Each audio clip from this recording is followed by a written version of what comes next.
मध्य प्रदेश के पूर्व मुख्यमंत्री एवं अखिल भारतीय कांग्रेस कमेटी के वरिष्ठ नेता दिग्विजय सिंह बुधवार की रात राजनांदगांव पहुंचे। यहां उन्होंने कांग्रेस के पूर्व विधायक शहीद उदय मुदलियार एवं युवक आयोग के पूर्व अध्यक्ष जितेंद्र मुदलियार के निवास में पहुंचकर उनके परिजनों से सौजन्य भेंट की। इस दौरान कांग्रेस कार्यकर्ताओं ने उनका फूल मालाओं व पटाखे फोड़कर गर्मजोशी से स्वागत किया। मां बमलेश्वरी के दर्शन के लिए डोंगरगढ़ की यात्रा पर पहुंचे पूर्व मुख्यमंत्री दिग्विजय सिंह ने मुदलियार निवास में पत्रकारों से चर्चा करते हुए केंद्र की मोदी सरकार को कई मुद्दों पर घेरा। वहीं उन्होंने छत्तीसगढ़ प्रदेश में नक्सलियों के खात्मे को लेकर जारी डेडलाइन पर कहा कि कांग्रेस ने हमेशा नक्सली हिंसा का विरोध किया है। उन्होंने भावनात्मक रूप से पूर्व विधायक दिवंगत उदय मुदलियार के नक्सल हमले में मारे जाने की घटना को याद करते कहा कि जिन नक्सलियों ने उदय मुदलियार समेत कई कांग्रेसियों को मार डाला, ऐसे हिंसावादी नक्सलियों का न वह खुद बल्कि न कांग्रेस समर्थन करती है, लेकिन दूरस्थ वनांचल में रहने वाले आदिवासियों का संरक्षण हमें करना है। उन्होंने कहा कि आदिवासियों का शोषण रुकना चाहिए। उन्होंने केंद्र सरकार पर निशाना साधते कहा कि वर्तमान सरकार बस्तर के नैसर्गिक संसाधनों का दोहन कर रही है। उन्होंने कहा कि नगर नाल माइंस के लिए लोगों को गिरफ्तार किया जा रहा है। ट्रेड डील के मामले में दिग्विजय सिंह ने कहा कि मोदी के कार्यकाल में देश के हितों को बचाया जा रहा है, जो चिंता का विषय है। उन्होंने कहा कि पहलगाम हमले के बाद भारत पाकिस्तान युद्ध हुआ। 4 दिन बाद ट्रंप ने सीज फायर का ऐलान किया, जबकि भारत पाकिस्तान की ओर से कुछ नहीं कहा गया। ट्रंप ने कहा कि मैंने युद्ध विराम कराया, फिर ट्रेड लाया गया। उन्होंने कहा कि इस ट्रेड डील से सारा कृषि उपज अमेरिका से आएगा तो यहाँ के किसानों को काफी नुकसान होगा। कि पूरे मोदी जी के कार्यकाल में जिस तरह से देश के हितों को बेचा जा रहा है, ये एक हमारे लिए एक चिंता का विषय है।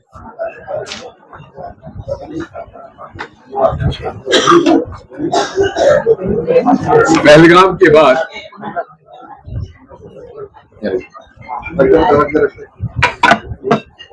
के बाद हिंदुस्तान पाकिस्तान की लड़ाई हुई। 4 दिन बाद ट्रंप साहब अनाउंस करते हैं कि इनका सीजफायर आज हो गया, जबकि ना भारत ने कहा ना पाकिस्तान ने कहा। उनको कैसे मालूम पड़ गया कि 70 बार ट्रंप साहब ने कहा कि मैंने युद्ध विराम कराया। क्या ये हमारे भारत के निजी मसलों पर हस्तक्षेप नहीं था?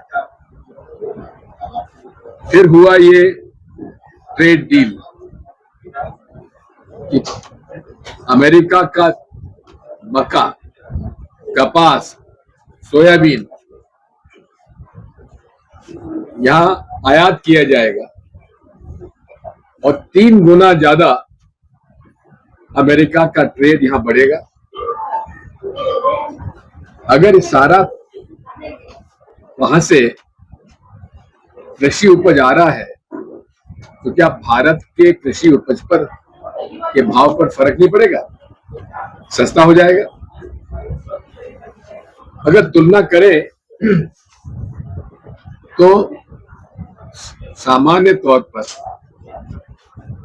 एक किसान को वहां 60 लाख से लगभग 1.5 करोड़ तक अनुदान केंद्र सरकार देती है अमेरिका में। यहाँ केंद्र सरकार केवल 6,000 रुपए देती है। ऐसी परिस्थितियों में हमने ये ट्रेड डील के माध्यम से रास्ता खोल दिया है, तो उसमें दूध, मक्खन, चीज ये वहां से आने लगेगी, तो अमूल पर भी प्रभाव पड़ेगा।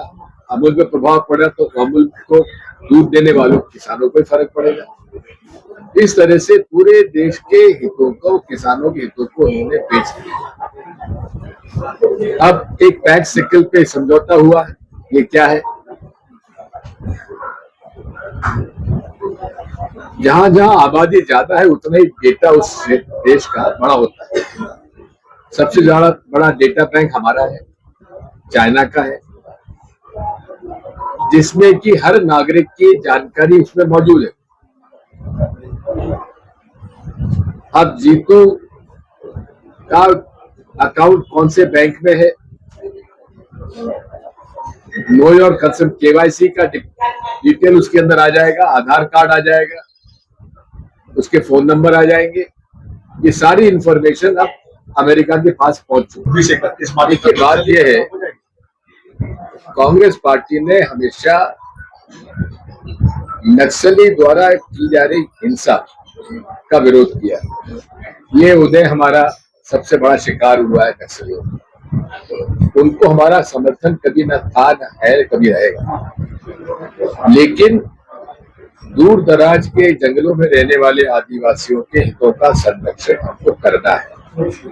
उनका जिस प्रकार से शोषण किया जाता रहा है उसे रोकना चाहिए।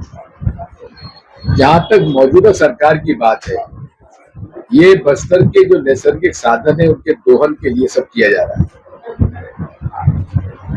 जो बेलेडाला की माइंस है, आयरन ओर माइंस है, उसके लिए सब आतंकित करके लोगों को गिरफ्तार किया जा रहा है, उनको मारा जा रहा है। इसलिए नक्सली समस्या का निदान यही नहीं है। नक्सली समस्या का निदान ये भी है कि वहां के आदिवासियों का शोषण भी नहीं होना चाहिए।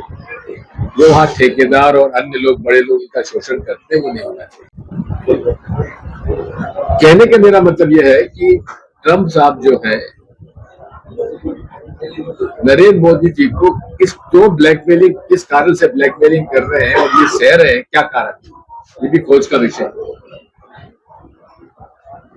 ऐसे हालात में अगर यूथ कांग्रेस के लड़के अपने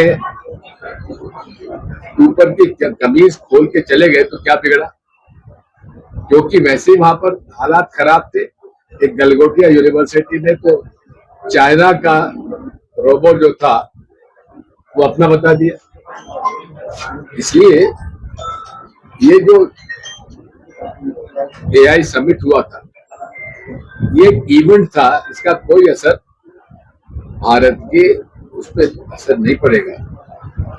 और यहाँ पर पूरी तरीके से अमेरिकन मार्केट का विस्तार यहाँ हो, ये उसका प्रयास था। राजनांदगांव से विजन टाइम्स न्यूज के लिए भूमिका देवांगन की रिपोर्ट।